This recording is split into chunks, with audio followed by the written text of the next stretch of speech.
Hi, I'm Miriam Cotelis. I'm a Cogno Movement practitioner. Welcome to Let's Cogno That, where every video explores a fun and creative way to improve your life. Let's go have some fun.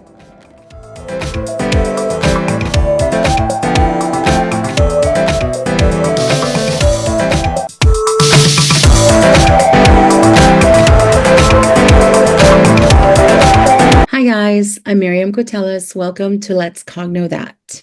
So I just finished reading this amazing book called The Power of Your Subconscious Mind by Joseph Murphy. One of the things that the book helped me do is reflect on the triggers I've had my entire life. I have a belief that triggers can help us reach a level of freedom that we've never known before, just from using our triggers. So stay tuned. I've had so many triggers my whole life. And by triggers, I just mean something someone else does or says that sets something unsettling in your body.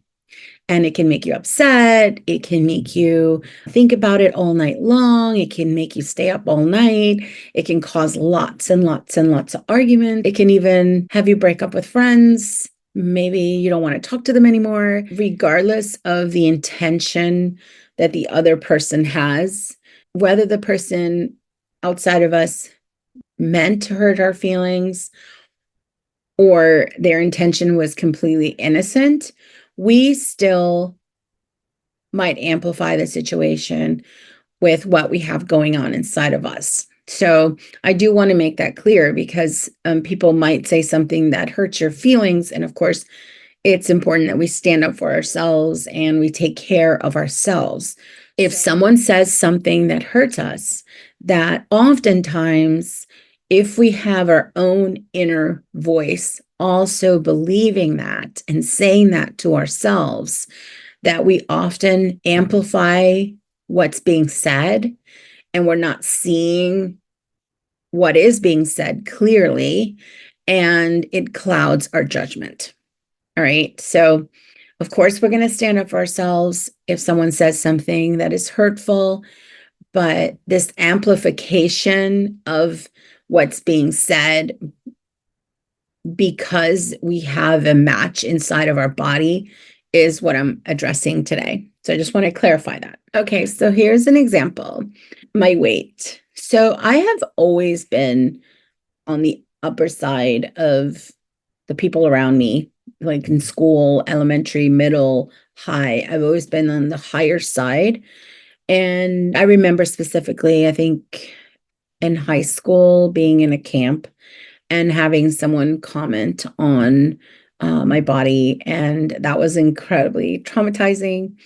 And I also went to high school in New York City, in Manhattan. It was during a time when being skinny, not just regular skinny, but super skinny, was something that we all wanted to aspire to. I've always felt wrong in my body. One story that very clearly shows this trigger that I have is after I've run several marathons, I went to a running store in Falls Church, Virginia, and I wanted to get these compression shorts that are the perfect length for me. They're difficult to find. They're 8-inch compression shorts. Oftentimes they come much shorter, like 5-inch. And I like the 8-inch ones because they're above my knee. I'm a short person and they were perfect. So I go in the store and I look in the, I know exactly where they are. And lo and behold, they don't have my size, which is extra large. So I'm like, oh, great. Now I have to talk to a human. So I go up to the front desk and I ask this gentleman about whether there are any more in this size. And the guy just informs me that they normally don't order more than a certain amount and that they're gone and that they don't have that size in the store. All this guy said was something to the effect of, we don't have it, or we don't order, more than a certain amount.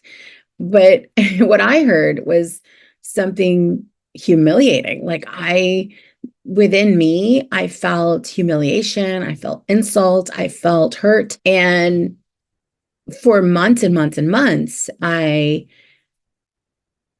carried that narrative in me as if it was an intentional jab from this poor worker. And only years later do I look at the situation and see the other possible explanations that I could have seen without the lens of my trigger. And that is where doing cognitive movement daily has been really helpful, is allowed me to clearly see things because of all these triggers have been sloughed off. I think it was Bill McKenna that coined the idea or the analogy of barnacles being taken off the surface of a boat.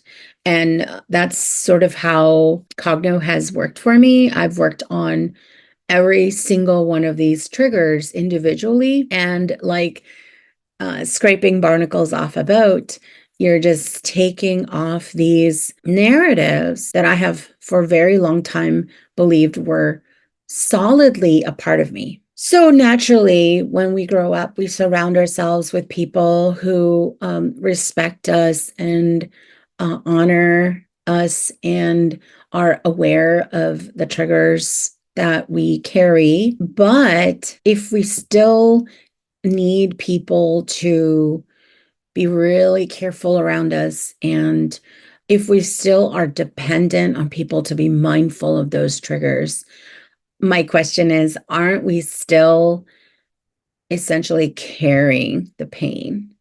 Are we essentially still carrying the hurt? Are we essentially still carrying the humiliation, the story?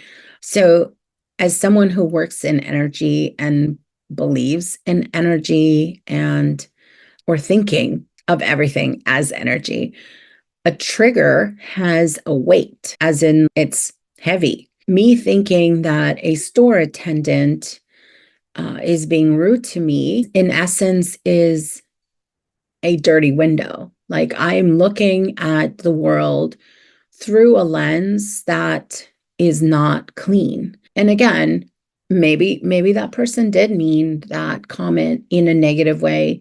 Maybe that person did mean that comment in not the best heart. Regardless, if I'm taking what he's saying and amplifying it and adding negative ingredients in it, then there is work that I can do, and the power ultimately rests within me, which is really important. So, what if I told you that all those triggers could fall off like scraping the barnacles off a boat, and not only will you no longer carry the hurt or the narrative, like Joseph Murphy in The Power of the Subconscious Mind says, when you do the acid test, he calls it the acid test. The acid test is when you think about something and it no longer brings up resentment, no longer brings up emotional disturbance. So that is the acid test. So when you think about something and you no longer feel resentment or emotional disturbance, that is when you are truly, truly healed from that trigger. Or that is when you're no longer carrying the weight of it, which is more important. So that is where Cogno comes in. When I started my practitioner program, I remember Liz Larson and Bill McKenna, the creators of Cogno Movement, tell me that within a couple of months, I would be a new person. That was incredibly scary for me because, who is this new person going to be? Now, the new person is someone that is free of triggers. That is one aspect of the new person. The way that I've worked on my triggers is actually worked on each one of them individually. And you might not know all of them off the bat. But as you go about your day and your weeks and your months, things come up. And I will usually put a reminder on my phone whenever I'm driving and I realize, oh, that stung a bit, and I'll work on that. So I find that journaling also helps because when you do Cogno, you forget that this was ever even a thing. So in journaling, you're able to go back and assess the enormous amount of growth that's been going on behind the scenes. I mean, it's truly behind the scenes because if you don't write it down, you will not remember that this was even a thing that was keeping you up at night. So, definitely journaling, I think, is essential for anyone who wants to really get a sense of their growth during this process. Going back to the issues of triggers around my weight, yes, now I can hear someone saying something about my weight or my body, and it doesn't find a match in me. Yes, I'm aware I'm overweight. Yes, I'm aware that people notice it, and all those things are fine. Whether the person's comment is intentionally hurtful or not, no longer matter even. I can very well accept a wonderful comment about my body as well as one that's not so wonderful. And either way, I am in control of how that message reaches my heart. And I think that's the most important thing about this work that we're doing with Cogno. Now, just think about it. What a powerful position to be in where we no longer have to wait for the world to change for us. We are in control of our own growth. And regardless of what the intentions of people on the outside of our bodies are, we have control over what we say to ourselves. And by not amplifying what comes our way and by clearing our vision, by seeing the world through a space of calmness and peace and love, allows us to operate in that same vibration and draw things to us from that same vibration. Again, as you guys know, I'm a cognitive movement practitioner. If you are interested in me helping you reach a level of healing you've never ever thought possible, my link is in the description section. In the meantime, many blessings to you and thanks for listening. Bye.